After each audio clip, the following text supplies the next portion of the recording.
The first snowfall of the evening drifted past the lanterns outside Briarwood Court, soft enough to disguise the cold, but not the tension. Inside, the ballroom shimmered with gold, musicians lifting their bows, crystal trembling under gloved hands. It should have been a night of easy laughter, predictable dances, and the Duke's practiced indifference, until the great doors opened. A hush rippled outward, slow at first, then sudden as heads turned toward the entrance. A woman stood framed by the glow from the corridor behind her, pale, poised, almost unreal. Eveline Harborough. A name etched on a memorial stone. A woman buried in the minds of everyone present. And yet, she was breathing. Her hair, once bright as copper, now held deeper shadows. Her posture straight, though the weight she carried was visible in the set of her jaw. At her side, a small boy clutched her fingers, eyes wide with the hope of someone too young to understand danger. A glass slipped from someone's hand. The orchestra faltered, and the Duke Julian Ainsworth felt the ground he trusted shift beneath him. He'd mourned her once. He'd learned to move on. But now she had returned, and she wasn't alone. Hello. If stories of love that survives, impossible odds, speak to your soul, tales where courage is born from desperation and second chances emerge from winter's darkest nights, then stay with us. Like this video, subscribe, and tell us in the comments which city and country you're watching from. Your support carries these stories across oceans to hearts that need them. And before we begin, tell us, would you return to a world that had already buried you? Snow settles over Briarwood Court as the Duke's annual Christmas ball begins, all glitter and whispered ambition. The last person anyone expects to see step through the ballroom doors is Lady Eveline Harborough, the woman whose name had appeared on a list of the dead nearly 4 winters ago. Her reappearance halts the music, freezes the Duke's breath, and upends the fragile order of the aristocratic world she disappeared from. Duke Julian Ainsworth, once her closest confidant and almost lover, is shaken not by her survival but by the child whose hand she holds, the grief in her eyes, and the mystery she refuses to speak aloud. The railway accident of 1844 had been catastrophic. 14 confirmed dead, dozens wounded, and several passengers never accounted for. Eveline's name fell into that final category, missing, presumed deceased. Her father, the aging Baron Harborough, had held a memorial service. Julian had attended, his grief concealed beneath aristocratic composure, while something inside him quietly shattered. But Eveline had survived. She crawled from the wreckage with injuries that stole her memory and left her wandering country roads until a dying gentleman named Thomas Ashfield found her. He took her to his estate, where physicians tended her wounds, while amnesia kept her past locked away. When memory finally returned months later, in fragments that felt like shards of glass, the world had already moved on. Her father was dead. Julian had inherited his brother's title and the responsibilities that came with it. And Thomas, weakened by consumption, had only months to live, and an infant son with no mother. Eveline made a choice. She married Thomas on his deathbed to give his son legal protection. She became a mother to little Edmund, not by blood but by fierce, deliberate love. And when Thomas died 3 months ago, his grasping relatives, led by his cousin Ambrose Meryton and the calculating Lady Portia Redwyke, immediately challenged the marriage, the will, and Eveline's right to raise the child. Her solicitor had been blunt. Without social standing, without proof of legitimacy, the courts would strip Edmund from her arms and hand him to relatives who saw only inheritance, not innocence. The only path forward was to reclaim her identity, to return to society, to face the man whose love she had abandoned without explanation. Now, as whispers turn to rumors and Julian walks toward her across the gleaming ballroom floor, Eveline understands that surviving the accident was merely the beginning. The real trial is about to start. Eveline did not move, not because she refused to, but because her legs had forgotten how to obey simple commands like step or breathe. Edmund's small hand gripped hers with strength that belied his 4 years. As though he sensed in that wordless way children understand danger, that everything hinged on this moment. The ballroom remained frozen, a tableau of shock wrapped in silk and candlelight. Eveline recognized faces in the crowd. Lady Ashworth, who had once dismissed her as a baronet's unremarkable daughter, Lord Pemberton, who had danced with her twice and forgotten her name both times. They stared now as if she were some curiosity dragged from the Thames, fascinating and grotesque in equal measure. And Julian God, Julian walked toward her with a measured pace that suggested control, while his green eyes betrayed something close to fury. He had changed. The softness she remembered had been carved away, replaced by sharp angles and the weight of a title he'd never wanted. His dark evening coat fit him like armor. His jaw was set in a line that promised no mercy. He stopped 3 paces away, close enough that she could see the muscle working in his temple, far enough that the distance felt deliberate. Lady Harborough. Her title in his mouth sounded like an indictment. Your Grace. The formality tasted like ashes. Silence stretched between them, taut as a wire. Around them, the ballroom held its collective breath. Edmund tugged at her skirt. "Mama?" The word rippled through the crowd like a stone through still water. Eyes widened. Fans snapped open to hide gasping mouths. Julian's gaze dropped to the boy, and something flickered in his expression, surprise, perhaps, or pain, before the ducal mask settled back into place. "We cannot speak here," he said, his voice low and controlled. "Come with me." It wasn't a request. Eveline glanced at Edmund, whose brown eyes had grown enormous with uncertainty. She wanted to refuse, wanted to gather her son and flee back into the winter night. But Julian had already turned, expecting her to follow, and the crowd was watching, hungry for scandal. She had no choice. "Stay close to me, darling," she murmured to Edmund, and followed the Duke through a sea of staring faces. They crossed the ballroom, an endless journey beneath chandeliers and judgment, and stepped through a side door into a corridor lined with ancestral portraits. The music resumed behind them, muffled now, as Julian led them deeper into Briarwood Court. He stopped before a mahogany door, opened it without ceremony, and stood aside. Eveline entered what appeared to be a private study. Books climbed the walls. A fire burned low in the grate. The room smelled of leather and tobacco and masculine spaces where power lived. Julian closed the door. The click of the latch sounded final. For a long moment, no one spoke. Edmund pressed himself against Eveline's skirts, peeking out at the Duke with a child's honest wariness. "Sit," Julian said, gesturing to a chair before the fire. Eveline sat, arranging Edmund on her lap where she could feel his heartbeat against her ribs, fast, frightened, trusting her to keep him safe. Julian remained standing, pacing to the window and back, energy radiating from him in barely contained waves. 4 years, he said at last, the words emerging rough. 4 years, Eveline.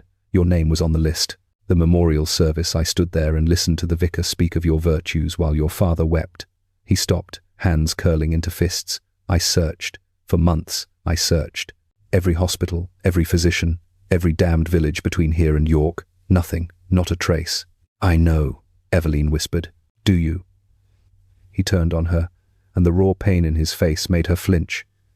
Do you know what it does to a man, believing the woman he stopped, jaw working. And now you simply appear, alive, with a child who calls you Mama. Julian, where were you? The question cracked like a whip. What happened? Eveline drew a shaking breath. Edmund had gone very still in her arms, listening to adult words he couldn't fully understand, but feeling their weight nonetheless. The accident, she began, each word costing effort. I remember the train leaving the rails, the screaming, metal tearing, then nothing. I woke in a stranger's home, with no memory of who I was. Julian's expression didn't soften. And when your memory returned? By then, my father was dead. You were Duke.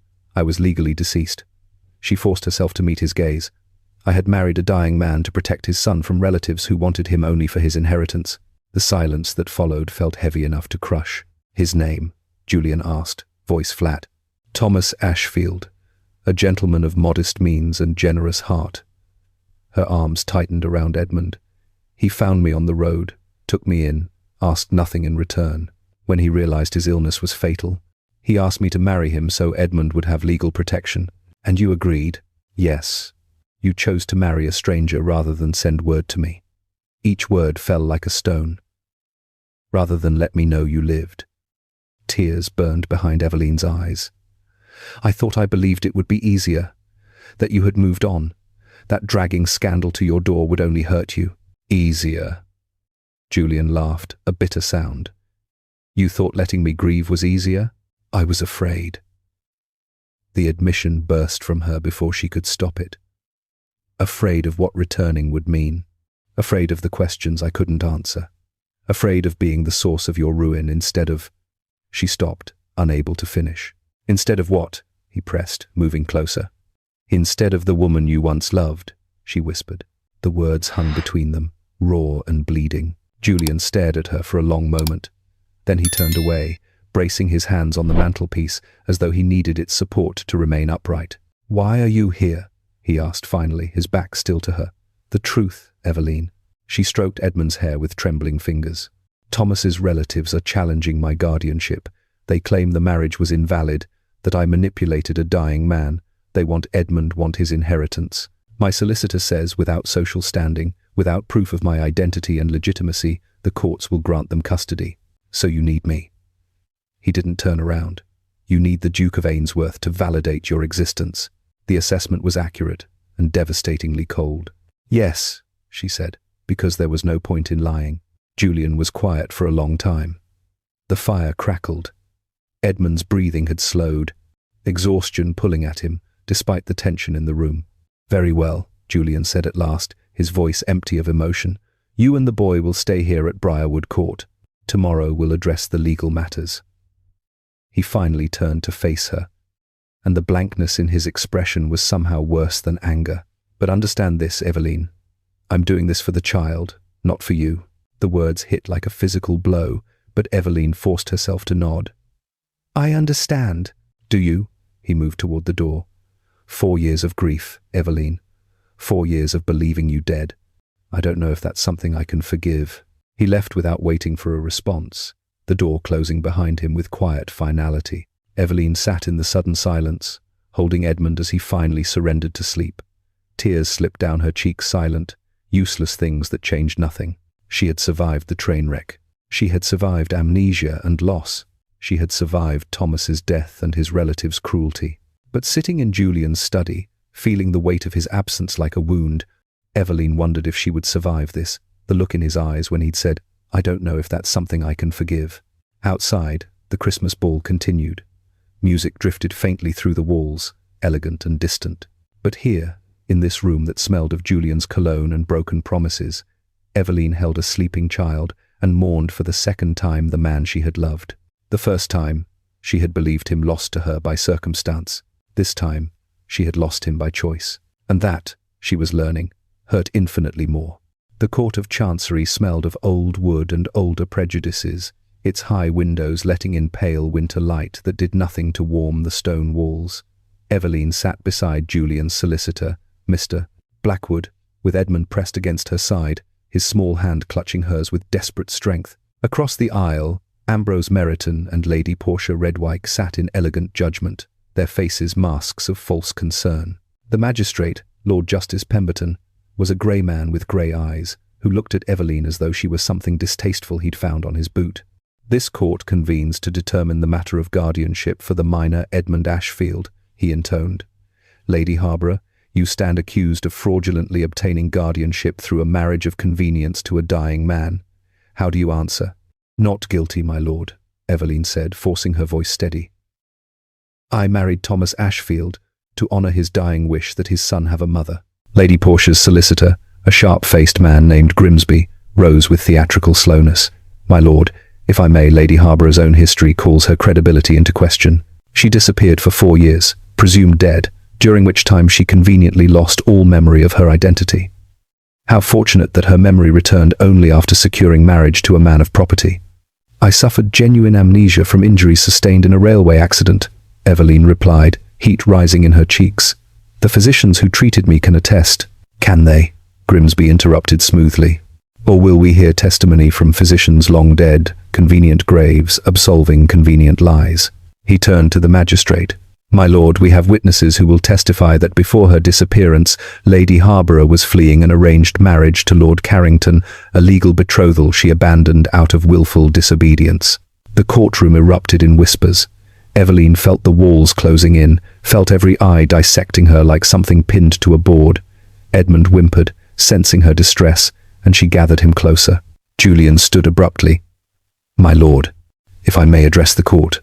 Lord Justice Pemberton frowned. "Your Grace, this is highly irregular. So is allowing character assassination to masquerade as testimony," Julian said coldly. Lord Carrington's reputation is well known. 3 wives dead under suspicious circumstances. A man of violent temperament and crushing debts. Lady Harborough didn't flee duty, she fled for her life. The Duke's personal feelings cloud his judgment, Grimsby countered. It is known he was attached to Lady Harborough before her disappearance. His protection of her now suggests motives beyond altruism. My motives are transparent, Julian said, his voice cutting through the murmurs. I seek justice for a child who deserves better than to be used as a pawn in an inheritance dispute by relatives who showed him no affection until his father's death made him valuable. Speaking of the child, Grimsby said with false sympathy, turning toward Edmund. Perhaps young Edmund can tell us, does he even remember his real father? Or has Lady Harborough so thoroughly replaced his memory that the boy believes this pretense? Don't, Eveline said sharply, her arms tightening around Edmund. He's 4 years old. You will not use him. The court has a right to hear from the subject of these proceedings, Grimsby insisted, moving closer. Edmund, do you know these people want to take you to a lovely house in the country, with cousins to play with and proper tutors? Edmund buried his face in Eveline's shoulder. I want to stay with Mama. But she's not really your Mama, is she? Grimsby pressed. Your real Mama is in heaven. Enough! Julian's voice cracked like thunder. He was on his feet, crossing the space between them with such fury that 2 clerks rose in alarm. You will not torment a frightened child to score points in your vendetta. Your Grace, control yourself, Lord Justice Pemberton warned, but his tone had shifted. Something in Julian's rage had registered as righteous rather than reckless. Mr. Blackwood seized the moment. My lord, we have documentation. Thomas Ashfield's will, clearly stating his wishes. Letters written in his own hand expressing his trust in Lady Harborough. Testimony from his physician, confirming his mental clarity at the time of marriage. And most importantly, we have a child who has known no other mother, who thrives in her care, and who would be irreparably harmed by separation. The magistrate studied the documents for what felt like an eternity. The courtroom held its breath. Eveline felt Julian's presence behind her like a shield, solid and unwavering, and realized with sudden clarity that whatever the outcome, she was no longer fighting alone. This court finds, Lord Justice Pemberton said at last, insufficient evidence to support claims of fraud or incompetence. Guardianship of Edmund Ashfield shall remain with Lady Eveline Harborough, subject to periodic review. He fixed Ambrose and Lady Portia with a stern look. Further harassment of this nature will be viewed most unfavorably. The gavel fell. Eveline couldn't breathe, couldn't think, could only hold Edmund as the boy's tears soaked into her dress, tears of relief, of exhaustion, of a child who understood enough to know he was safe. Julian's hand found her shoulder, warm and steady. It's over, he said quietly. You won. But looking up at him, seeing the fierce protectiveness still burning in his eyes, Eveline understood that the real victory wasn't the magistrate's ruling. It was this, being seen, being defended, being worth fighting for. They returned to Briarwood Court in silence, Edmund asleep between them in the carriage, exhausted from the day's ordeal. Snow had begun to fall again, transforming London's grey streets into something almost beautiful. Eveline watched the flakes drift past the window and felt the weight of the past 4 years finally begin to lift.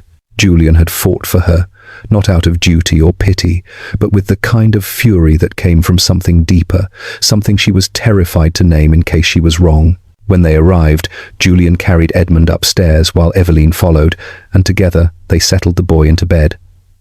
Edmund stirred only once, mumbling, "Mama," before sinking back into sleep, and Eveline smoothed his hair with fingers that trembled. He's safe now, Julian said softly from the doorway.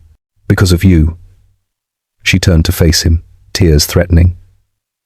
Blackwood handled everything, kept your distance, protected your reputation. Instead, you stood before the entire court and... Her voice broke. Why, Julian? Why did you fight for me like that? He was quiet for a long moment, his green eyes searching hers in the dim light. Do you really not know? I know what I hope, she whispered, but I'm afraid to believe it. Julian crossed the room slowly, giving her every chance to retreat. When he stood before her, close enough that she could feel the warmth radiating from him, he lifted his hand and gently traced the line of her jaw. 4 years ago, he said quietly, I was going to ask you to marry me. I had the ring commissioned. I'd spoken to your father. I was waiting for the right moment and then you were gone, and I thought I'd lost my chance forever. His thumb brushed across her cheekbone, catching a tear. When you walked back into that ballroom, alive, I was so angry. Angry that you'd survived and hadn't told me. Angry that you'd chosen someone else. Angry that I'd grieved you when you were out there breathing, living, building a life without me. Julian, let me finish, he said, his voice rough with emotion. I told myself I was helping you for Edmund's sake, that I could keep my distance, could protect you without letting you back into my heart.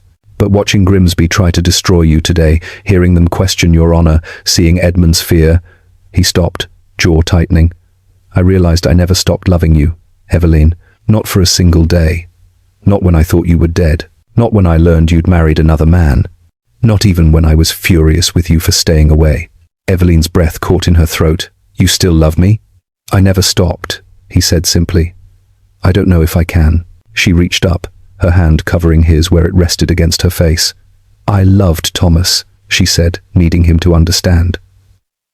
Not the way I loved you, but genuinely. He gave me safety when I had nothing. He gave me purpose. He gave me Edmund. I won't apologize for that marriage, Julian. It saved me in ways you'll never fully understand. I'm not asking you to apologize, Julian said. I'm asking you to trust that there's room in your life for both truths, that you can honor what Thomas gave you while still, he paused, vulnerability flickering across his face, while still choosing me, if you want to. If I want to, she gave a shaky laugh. I've wanted nothing else since the moment I walked into that ballroom and saw you standing there. I've wanted to explain, to apologize, to beg you to look at me the way you used to, like I was something precious instead of something broken. You were never broken, Julian said fiercely. You were surviving. There's nothing shameful in that. Then why do I feel like I failed you? The words burst out before she could stop them. Why do I feel like I should have found a way to come back sooner, to trust you with the truth instead of hiding behind fear? Because you're human, he said, pulling her closer. Because trauma doesn't follow logical rules. Because you did the best you could with impossible choices, and that's all anyone can ever do. He rested his forehead against hers. I'm not angry anymore, Eveline. I'm just grateful you're here, that you're alive, that I have a chance to say what I should have said 4 years ago. What's that? She whispered. I love you, he said, the words simple and devastating. I want to marry you, not because you need protection, or because Edmund needs a father, though God knows I'd be honored to be both, but because I love you, Eveline Harborough. Every stubborn, courageous, terrified part of you, and if you'll have me, I promise to spend the rest of my life making sure you never have to face anything alone again. The tears came in earnest then, and Eveline let them fall. Yes, she said through her sobs. Yes, I'll marry you. Yes, I love you. Yes to all of it.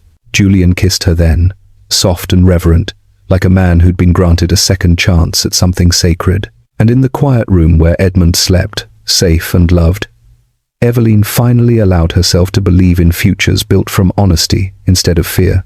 Spring came early to Briarwood Court that year, as though even the weather understood that the time for cold and darkness had passed. The wedding was small, attended only by close friends and the staff who had watched the story unfold from its dark beginning to its unexpected grace.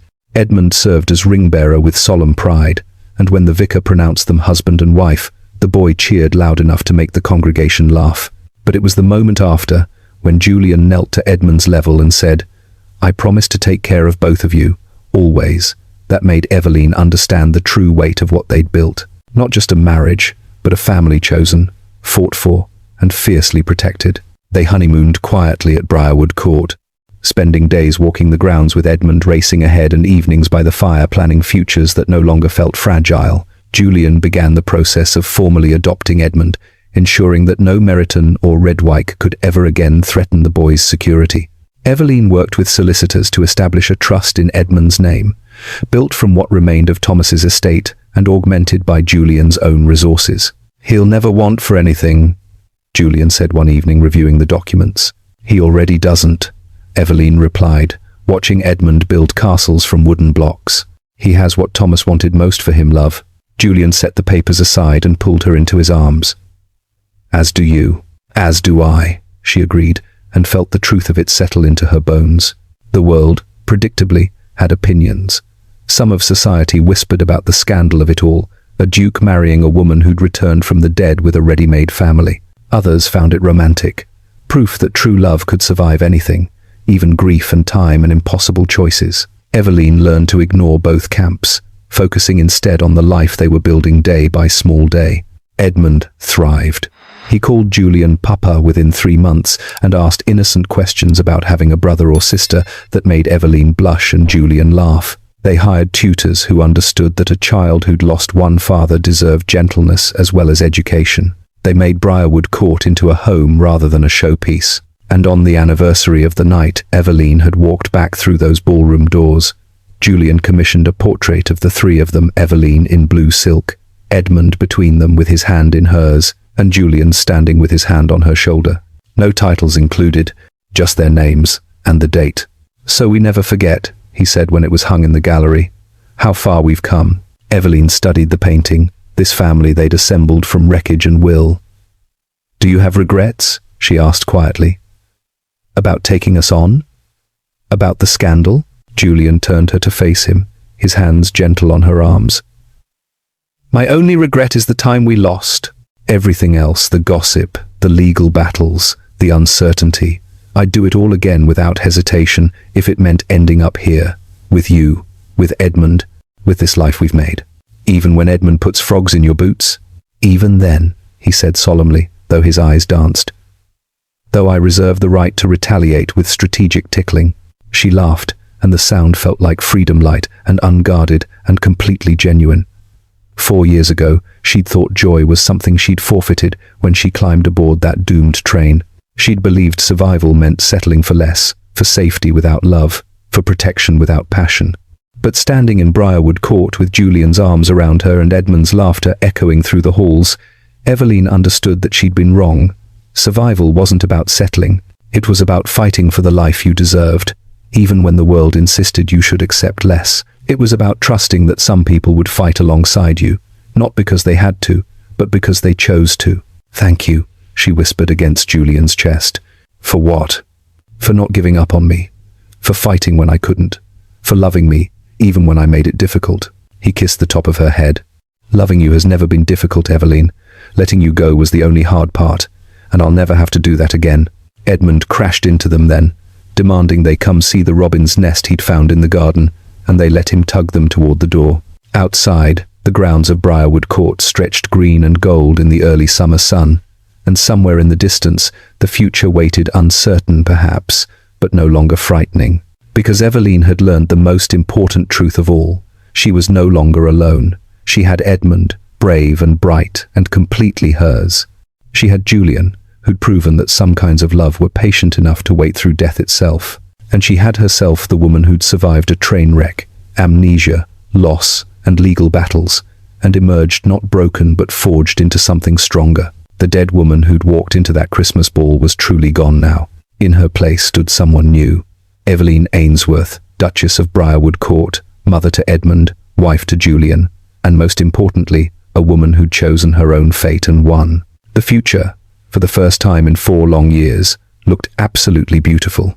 You've watched Eveline fight for everything. You've seen Julian refuse to give up. Now I need you to do one simple thing.